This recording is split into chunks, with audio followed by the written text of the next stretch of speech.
भगवान की प्राप्ति के लिए अच्छे कर्म क्यों महत्वपूर्ण है?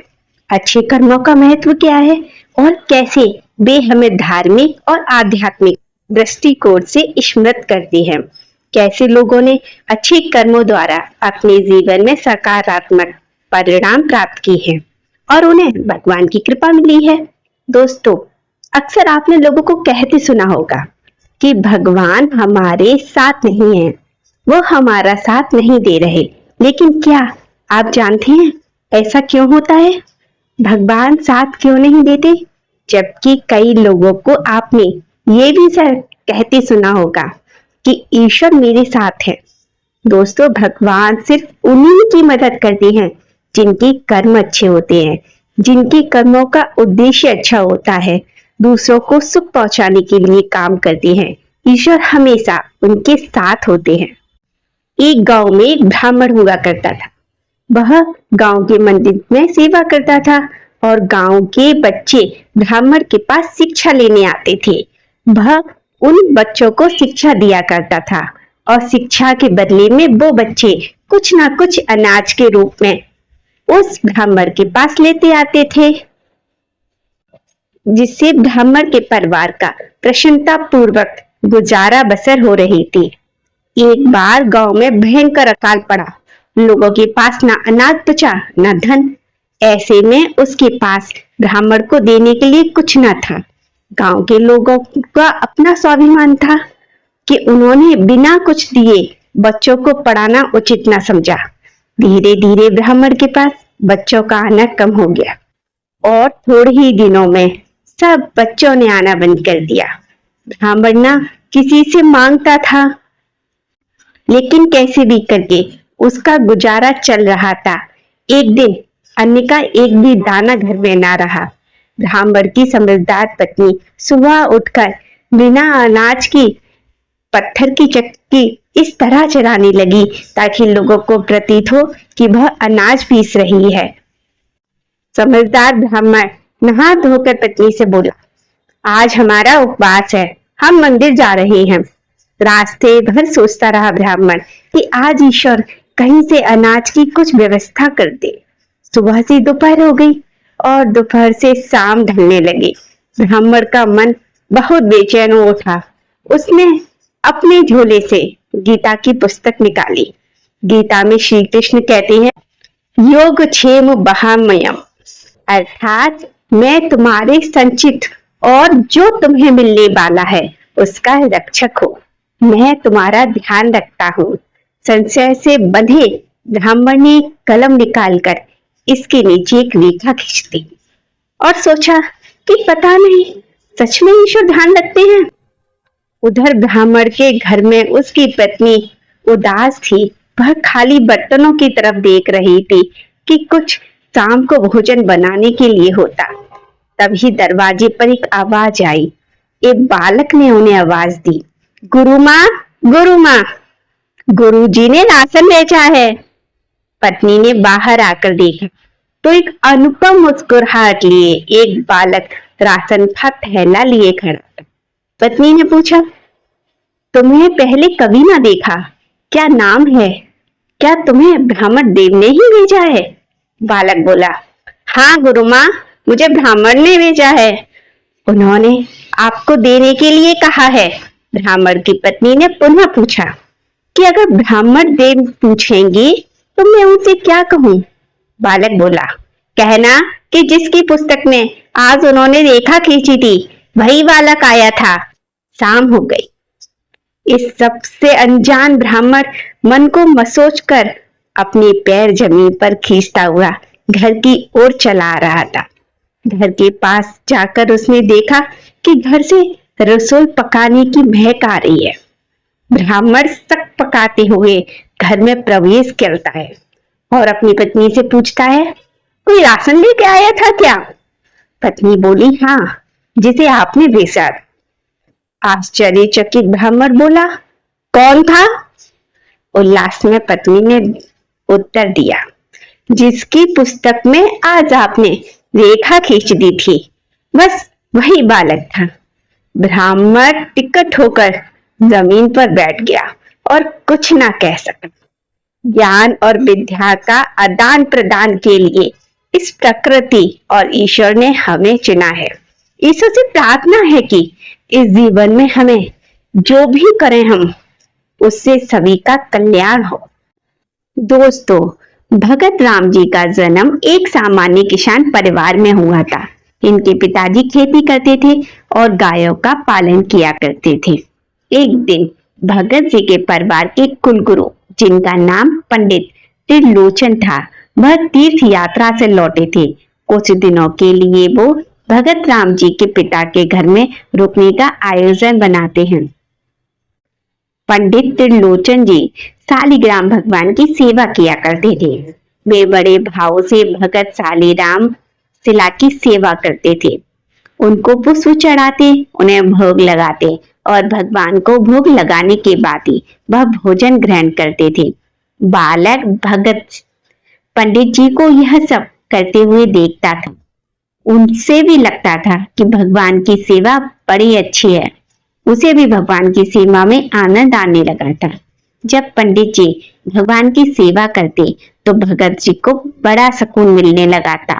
कुछ दिनों के बाद जब पंडित जी जाने लगे तब बालक पंडित से कहने लगा कि शालिग्राम भगवान मुझे दे दो, मुझे भी ठाकुर जी चाहिए। परंतु पंडित जी अपने ठाकुर जी एक छोटे से बालक को कैसे दे सकते थे। भगत जी को उनके माता पिता ने भी बहुत समझाया, परंतु भगत जी नहीं माने।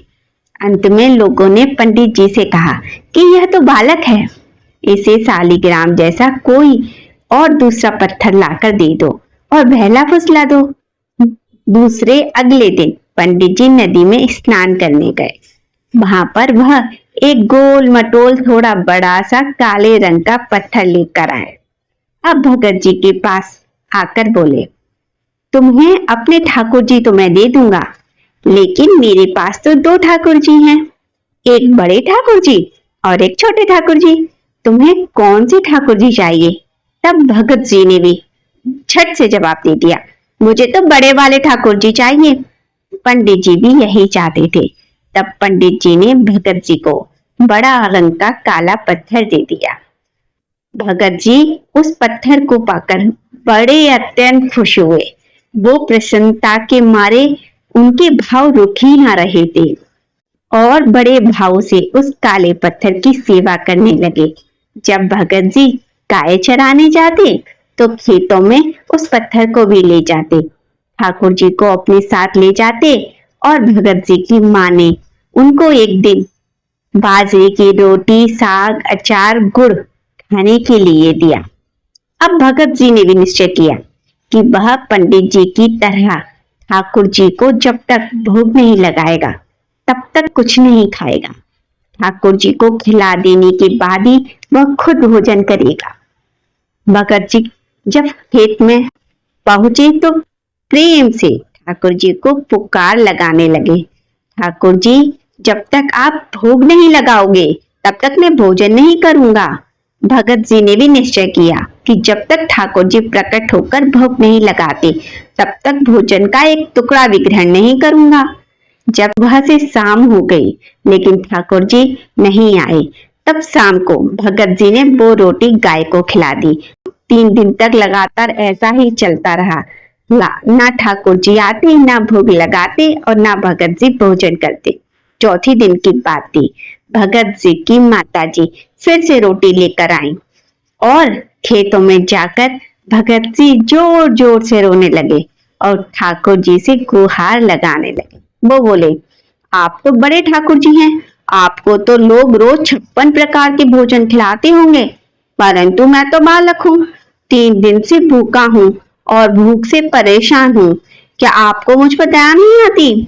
मुझ पे दया करके ही थोड़ा सा भोग लगा लो। मैंने कुछ भी नहीं खाया है, आप कुछ खा लोगे तो मैं भी खा लूंगा। पंडित जी ने कहा था, आपको खिलाए बिना मैं कुछ भी नहीं खा सकता, इसलिए पहले आप खाओ, इसके बाद मैं खाऊंगा। भगत जी के भोलेपन से की गई प्रार्थना को सुनकर भगवान श्री कृष्ण साक्षात प्रकट होकर अपने ठाकुर जी को देखकर भगत जी बहुत प्रसन्न हुए। उन्होंने ठाकुर जी को प्रणाम किया और बाजरे की रोटी, साग, गुड़, घी और अचार ठाकुर जी को दिया। ठाकुर जी ने बड़े चाव से रोटी खाने लगे। 4 रोटी में से 2 रोटी ठाकुर जी ने खा ली। अब ठाकुर जी तीसरी रोटी जैसे ही खाने लगे, तभी भगत जी ने उनका हाथ पकड़ लिया और कहा, सारी रोटियां आप ही खा लोगे? मैं क्या खाऊंगा? मुझे भी तो भूख लगी है। मैं कुछ ना खाऊं? 4 दिनों से भूखा हूं, मैंने कुछ नहीं खाया है। 2 रोटी आपने खा ली, अब 2 रोटी मेरे लिए छोड़ दो। इसके बाद ठाकुर जी मुस्कुराने लगे और बची हुई 2 रोटियां भगत जी ने खाई। ठाकुर जी ने जो रोटियां छोड़ी थी वो आज भगत जी ने खाई। अब तो ये रोज का ही नियम बन गया। भगत जी गाय चराने जाते और भोजन खेत में ठाकुर जी के साथ ही करते थे। एक दिन ठाकुर जी ने भगत जी से कहा, तुम रोज मुझे रोटी खिलाते हो और मैं रोज मुफ्त की रोटी खाता हूँ, लेकिन मैं ये मुफ्त की रोटी खाना नहीं चाहता। मैं तुम्हारा इसके बदले कोई काम कर दिया करूंगा। तब भगत जी ने कहा, मैं तो बालक हूँ, गाय चराने आता हूँ, मैं आपको क्या काम बता सकता हूँ? तब ठाकुर जी ने कहा, मैं तुम्हारी गाय चरा दिया करूंगा। उस दिन के बाद ठाकुर जी भगत जी की गाय चराने लगे। एक दिन भगत जी ने ठाकुर जी से पूछा, आप मुझे अपने हृदय से क्यों नहीं लगा लेते? तब ठाकुर जी ने कहा, मैं तुम्हें बहुत प्रेम करता हूँ, लेकिन तुम्हें पूरी तरह से तब मिल सकता हूँ जब कोई सद्गुरु जीव को तुम अपना लेते हो। अभी तुमने अपने किसी गुरु की शरणागति ग्रहण नहीं की है, इसलिए मैं तुम्हें अपने हृदय से नहीं लगा सकता। तब धन्ना जी बोले, तो फिर मैं क्या करूं? मैं तो जानता ही नहीं कि गुरु किसे कहते हैं, फिर मैं किसे अपना गुरु बनाऊं? ठाकुर जी बोले, काशी में जगत गुरु श्री रामानंद आचार्य जी मेरे ही स्वरूप हैं। वो काशी में विराजमान है, तुम जाकर उनकी शरण ग्रहण करो। ठाकुर जी के कहने अनुसार भगत जी काशी जाकर रामानंद आचार्य जी की शरणागति ले लेते हैं। उस समय भगत जी की आयु लगभग 16 वर्ष थी। रामानंद आचार्य जी ने भगत जी को अपने शिष्य के रूप में स्वीकार कर लिया और उन्हें आदेश दिया कि अब तुम अपने घर चले जाओ। भगत जी बोले, गुरुजी, अब मैं घर नहीं जाना चाहता, आप मुझे यहीं रहने का आदेश दें। आप मुझे घर जाने का आदेश क्यों दे रहे हैं? गुरुजी बोले, अगर तुम यहाँ रहकर भजन करोगे तो केवल तुम्हारा ही कल्याण होगा, लेकिन अगर तुम घर जाकर खेती किसानी करते हुए अपने माता पिता की सेवा करते हुए भजन करोगे तो तुम्हारे साथ कई जीवों का उद्धार हो जाएगा। गुरु जी की आज्ञा के अनुसार भगत जी घर लौट आए। इसके बाद जैसे ही भगत जी घर पहुंचे, ठाकुर जी ने उन्हें अपने हृदय से लगा लिया। इसके बाद भगत जी खूब संतों की सेवा करने लगे। जब भी कोई गांव में साधु संत आता, भगत जी उन्हें अपने घर ले आते और बड़े प्रेम से उनकी सेवा करते, उन्हें भोजन खिलाते। संतों की सेवा करने के कारण अब उनका नाम दूर दूर तक हो चुका था। साधु संत आने लगे थे उनके घर पर। भगत जी सभी का बड़े प्रेम से सत्कार करते और उन सभी को भोजन खिलाते। एक दिन की बात है, भगत जी के पिताजी ने भगत जी से कहा कि देखो भाई, हम लोग गृहस्थ हैं, यदि महीने में एक बार कोई साधु आ जाए तो हम उसकी सेवा करते हैं और उन्हें भोजन भी करवा देंगे, लेकिन तुम्हारे इन साधुओं से ऐसी दोस्ती हो गई है कि हर दूसरे दिन कोई ना कोई साधु चला आता है और अपने साथ 2-4 को भी ले आता है। यह ठीक नहीं है। हम अपनी खेती बाड़ी का काम करें या इन साधुओं की सेवा करें। तुम तो अभी बालक हो, कुछ कमाते नहीं हो, तुम्हारा पालन पोषण भी हम ही करते हैं और ऊपर से तुम साधुओं को बुलाकर ले आते हो। इस प्रकार निठल्ले साधुओं की सेवा करना ठीक नहीं है। इसके बाद तुम कान खोलकर एक बात सुनो, आज के बाद यदि तुम किसी भी साधु को घर लेकर आए तो मैं तुम्हें घर में घुसने नहीं दूंगा। तुम्हें साधुओं की सेवा करनी है तो पहले कुछ कमाई करो, फिर अपनी कमाई से साधुओं की सेवा करना। पिताजी की बात सुनकर भगत जी उदास हो गए और चुपचाप खड़े हो गए। जब पिताजी ने भगत जी को डांटते हुए कहा, आज के बाद किसी साधु को घर लेकर मत आना और जाओ खेत में गेहूं की फसल तैयार करो। बोरी में गेहूं के बीज रखा है, इसे बैलगाड़ी में डालो और ले जाओ और खेत में इसे बो दो। बैलगाड़ी में गेहूं रखी हैं और खेतों में बोने के लिए भगत जी चल देते हैं। भगत जी थोड़ी ही दूर चले थे कि उन्हें मार्ग में कुछ साधुओं की टोली आती दिखाई दी। भगत जी ने बैलगाड़ी से उतरकर उन साधुओं को प्रणाम किया। संतों ने भी भगत जी को आशीर्वाद दिया और पूछा, बेटा इस गांव में भगत जी नाम का कौन सा घर है? सुना है वह जगत गुरु रामानंद आचार्य जी के शिष्य हैं और बहुत छोटी उम्र में उन्होंने भगवान के दर्शन प्राप्त कर लिए हैं। हम भी उनके दर्शन करना चाहते हैं। यह सुनकर भगत जी संकोच में पड़ गए और वह हाथ जोड़कर बड़ी विनम्रता से बोले, महाराज मुझे तो लोग भगत कहते हैं। संत बोले, भगवान ने बड़ी कृपा की है, हम एक साधारण इंसान हैं। तब साधु बोले कि निश्चय ही आप ही भगत राम हैं, जैसे आपके विषय में सुना था उतनी ही नम्रता है आप में। चलिए आपके घर चलते हैं, वहीं बैठकर आपसे चर्चा करेंगे और ढेर सारी बातें करेंगे।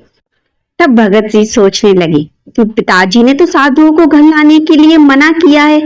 यदि मैं खेतों में बीज बोने की बजाय इन साधुओं को घर लेकर गया तो पिताजी आसमान को सर पर उठा लेंगे, इन साधुओं को भगा देंगे। तब भगत जी ने कुछ विचार करके बोले, महाराज अभी घर में कोई नहीं है, मैं खेतों की तरफ जा रहा हूँ, आप भी मेरे साथ वहीं चलिए। संत बोले, ठीक है, तो आपसे मिलना था, आप जहाँ कहेंगे हम वहीं चल देंगे। फिर भगत जी उन सभी को खेत में लेकर चले गए। खेत में एक पेड़ के नीचे बने चबूतरे पर साधुओं को बैठा कर बोले, महाराज आप यहीं पर कुछ देर के लिए विश्राम कीजिए, तब तक मैं आपके लिए भोजन पानी की व्यवस्था करता हूँ। इतना कहकर भगत जी वहां से बैलगाड़ी लेकर चले गए। बैलगाड़ी लेकर भगत जी सीधे बनिए की दुकान पर पहुंचे। वहां पर उन्होंने बैलगाड़ी में जो भी बीज थे वो बनिए को दे दिए और कहा, इसके बदले में दाल चावल और खाने वाला सामान दे दो। वह सब खरीद कर सामान लेकर धनी खेत में पहुंचे। वहां पर संतों के साथ मिलकर बहुत बढ़िया दाल चावल और प्रसाद बनाया। भगवान को भोग लगाने के बाद बड़े प्रेम से संतों के साथ भगत जी ने बैठकर भोजन किया। इस बीच भगवान की चर्चा भी होती रही। संतों को भोजन कराने के बाद बड़े प्रेम से भगत जी ने उनको विदा कर दिया। संतों के जाने के बाद भगत जी सोचने लगे कि बीज वाले गेहूं को तो वो बेचकर संतों को भोजन करा दिया, अब खेत में क्या बोया जाए। अगर पिताजी बीज मांगेंगे तो मैं कहाँ से लाकर दूंगा, और यदि खेत में कुछ पैदा ना हुआ तो पिताजी को क्या जवाब दूंगा। ये सोचकर भगत जी पूरी रात रेत भरी बोरी को आसपास के लोगों को दिखाने के लिए खेत में बोने लगे। सुबह से शाम तक सारी बोरियों को भरी और खेतों में छिड़क दी। आसपास के किसान देख रहे थे, उन्हें लगा कि भगत जी खेतों में गेहूं बो रहे हैं। खेत बोने के बाद भगत जी बड़े प्रसन्न मन से घर की ओर चल दिए और सोचने लगे, खेत में तो कुछ उगना ही नहीं है तो देखभाल भी नहीं करनी पड़ेगी। भगत जी घर पहुंचे तो पिताजी ने पूछा, खेत बो आए? तो भगत जी बोले, पिताजी मैं खेत बो आया हूँ। कुछ दिनों के बाद भगत जी ने पिताजी और गांव के कुछ लोग, बड़े बूढ़े लोग भगत जी के पास आए और बोले, तुम्हें कैसा खेत बोया है? ऐसी फसल हमने जीवन में आज तक नहीं देखी। ऐसा लगता है जैसे गेहूं का एक एक दाना नाप नाप कर समान दूरी पर बोया गया हो। और सारे ही दाने, कितनी ही सुंदर फसल है। आज तक हमने ऐसी फसल नहीं देखी, यह सब तुमने कैसे किया?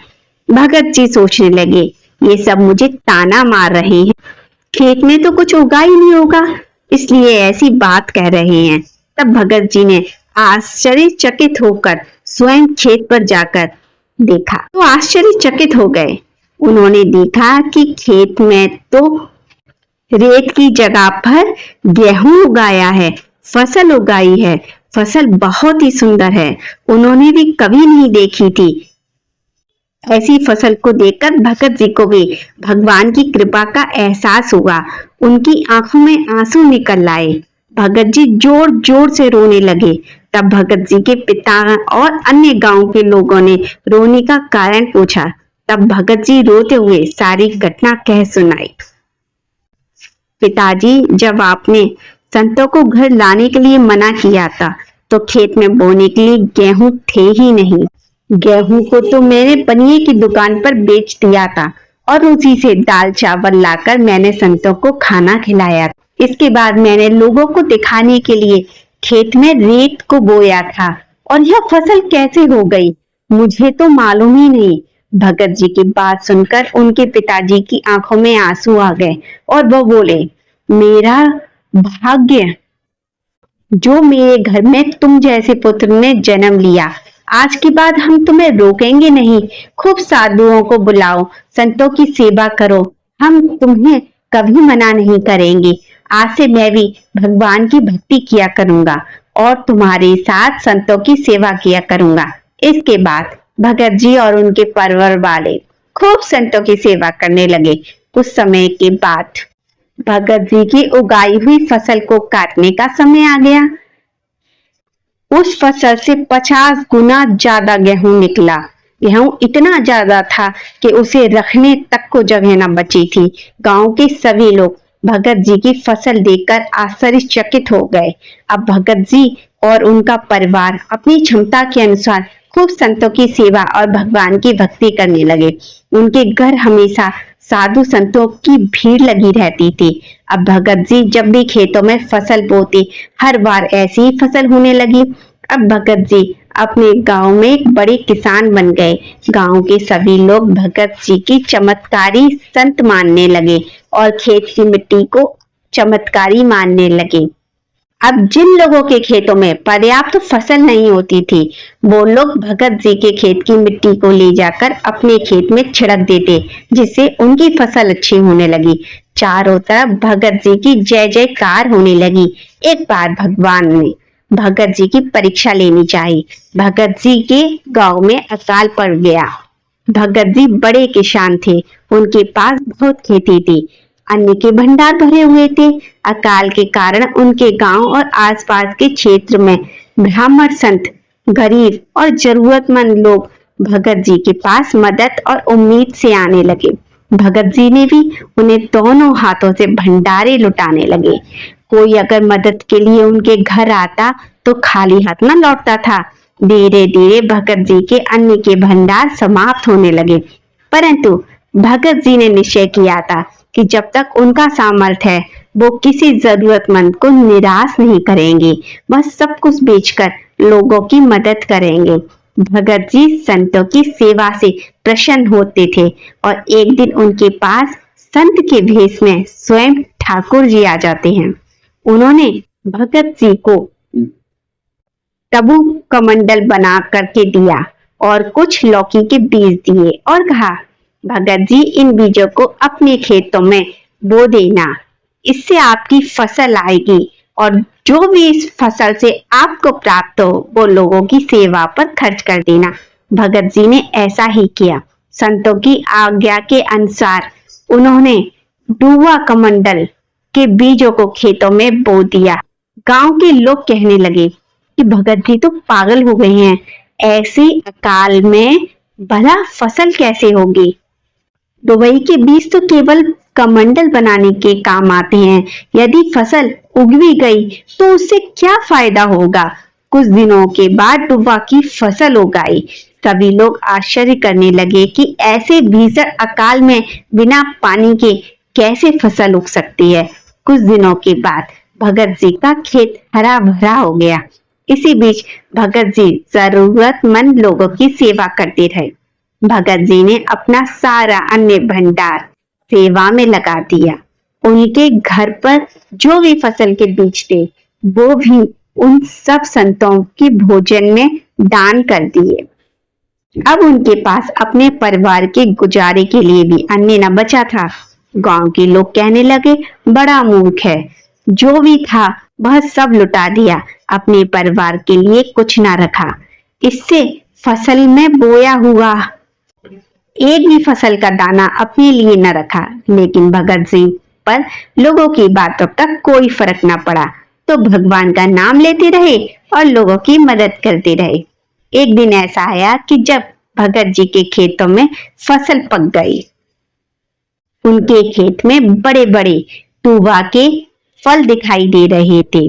भगत जी ने सोचा, अब दान करने के लिए तो कुछ बचा नहीं है, अब मैं इन सब से कमंडल बनाकर संतों को दिया करूंगा। भगत जी ने खेतों में लगे सभी तुबा के फलों को तोड़कर घर ले आए। आकर के जैसे ही उन्होंने एक तुबा को कमंडल बनाने के लिए काटा, उन्होंने देखा कि उसमें तो हीरे मोती जवाहरात कीमती रत्नों से भरा हुआ है। यह सब देखकर भगत जी आश्चर्यचकित रह गए। उनके पास अब तुबा की पूरी फसल थी। उन्होंने देखा कि हर तुबा का फल कीमती रत्नों से भरा हुआ है। इतने कीमती रत्न और जवाहरात शायद ही किसी राजा के पास हों। इस चमत्कार को देखने के बाद भगत जी उन संत की याद आई जिन्होंने कहा था कि इस फसल से जो भी पर्याप्त हो, जो भी तुम्हें मिले, वो सब सेवा में लगा देना। अब भगत जी उन सब लोगों की सेवा फिर से करने लगे। वो एक बार फिर से दोनों हाथों से लोगों की मदद करने लगे। उस समय वह अकाल कई वर्षों तक चला। उस समय भगत जी ने अपने परिवार में और आसपास के कई गांवों में लंगर शुरू करवा दिया। आसपास के सैकड़ों गांव में लाखों लोग बरसों तक लंगर यूं ही तीनों टाइम भोजन चलता रहा। भगत जी ने अपने जीवन में कई मंदिर, तालाब, धर्मशालाएं, कुएं बनवाए। हर साधु संत और जरूरतमंद लोगों की मदद करते रहे। लोग भगत सिंह को सेठ कहकर बुलाने लगे, जैसे धनी आज तक कोई ना था। वह धन दोनों हाथों से लोगों पर लुटाते थे। उनके बराबर कोई धनी ना था। लोग सेठ की पदवी पर ले आए भगत जी को और कहा कि तुम तो सेठ हो गए हो, तुमसे तो दोस्ती हमारी औकात में नहीं है। भगवान की कृपा जिस व्यक्ति पर हो जाए और उनका आशीर्वाद जिनको प्राप्त हो जाए, उनके लिए जीवन में कुछ भी असंभव नहीं होता। दोस्तों, कई लोग चाहे कितने भी धन दौलत का संग्रह कर लें, लेकिन यदि परमात्मा की इच्छा नहीं हो तो आप उस सुख को पा ही नहीं सकते। यदि लाख प्रयास करने के बाद भी जीवन में दुख है, असंतोष है, तो समझ लीजिए कि भगवान की भी यही मर्जी है। हो सकता है भगवान ने आपको थोड़ा सा अहित करके आपके लिए बहुत बड़ा लाभ की योजना बनाई हो, लेकिन हम अज्ञानी लोग यही सोचने लगते हैं कि भगवान हमारी कुछ मदद नहीं करता। दोस्तों, यह कहानी उन खास लोगों को जरूर सुननी चाहिए जो भगवान पर विश्वास नहीं करते और भगवान को मानते नहीं हैं। भगवान दिखाई नहीं देते। भगवान वो एहसास हैं जिन्हें हम अपने एहसास में ही जान पाते हैं। मंद आंखों से और साफ मन से जब हम भगवान का स्मरण करते हैं तो वो हमें साक्षात दर्शन देते हैं। इसलिए एक बार प्रेम से बोलो, हरे कृष्ण।